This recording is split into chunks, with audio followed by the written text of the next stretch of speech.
Welcome back to the Lucy Loves Vintage Podcast. I'm going to be talking about the Supremes and how they became one of the biggest and most important girl groups in music history. The Supremes started in Detroit in the late 1950s. The main members were Diana Ross, Mary Wilson, and Florence Ballard. Before they were famous, they were just regular teen girls who loved to sing together. At first, they called themselves the Primettes. They performed at school talent shows, small community events, and anywhere else that would let them sing. They looked up to other Motown artists and really wanted to be a part of that world. Their biggest goal was to sign with Motown, which was started by Berry Gordy. When they first auditioned, Berry told them that they were too young and needed to finish school. That could have been the end of their dream. But they didn't give up. They kept coming back to Motown.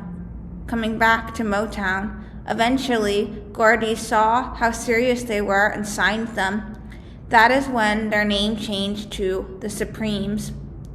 Even after getting signed, things were not easy. Their first few songs did not become hits. In fact, they released several singles that didn't make the charts at all. Around the studio, some people jokingly called them the no-hit Supremes.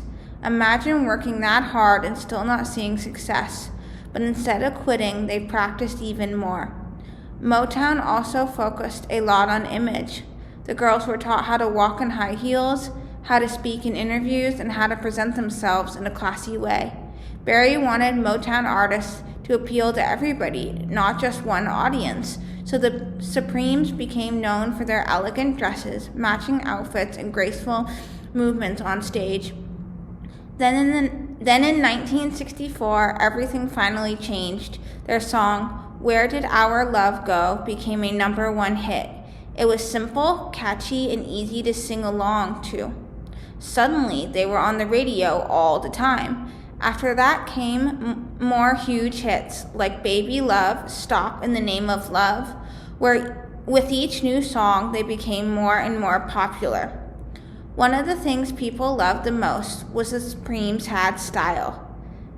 They had simple but memorable dance moves, especially in Stop in the Name of Love.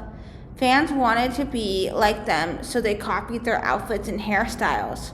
They also appeared on major television shows, including The Ed Sullivan Show. At the time, being on national TV was a huge deal. Millions of families would sit together and watch. During the 1960s, the United States was going through the civil rights movement, and there was a lot of racial tension in the country. The Supremes became one of the first black girl groups to achieve major crossover success with mainstream audiences. That was important because it helped break barriers in the music industry. In the mid-1960s, the Supremes were Motown's biggest act. They ended up having 12 #1 hits in the U.S., which made them very successful.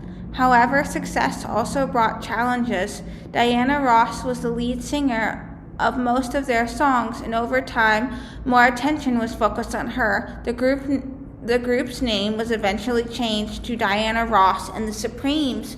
This caused tension within the group. Florence Ballard struggled personally and eventually left the group in 1967. In 1970, Diana Ross left the group to start her solo career. She went on to have major success on her own. The Supremes continued with new members for a few more years, but they never quite reached the same level of fame as the original trio. Even though the group changed, their music never disappears. Today, their songs are still played on the radio and movies and on streaming platforms. They influenced many girl groups that came after them. When people talk about the Motown sound, the Supremes are one of the first groups that comes to mind. They started as 3 girls from Detroit with a dream. They faced rejection, struggles at first, and worked incredibly hard. In the end, they became music legends and helped change the industry forever. Their journey shows that success doesn't happen overnight. Sometimes it takes years of effort to become anything finally.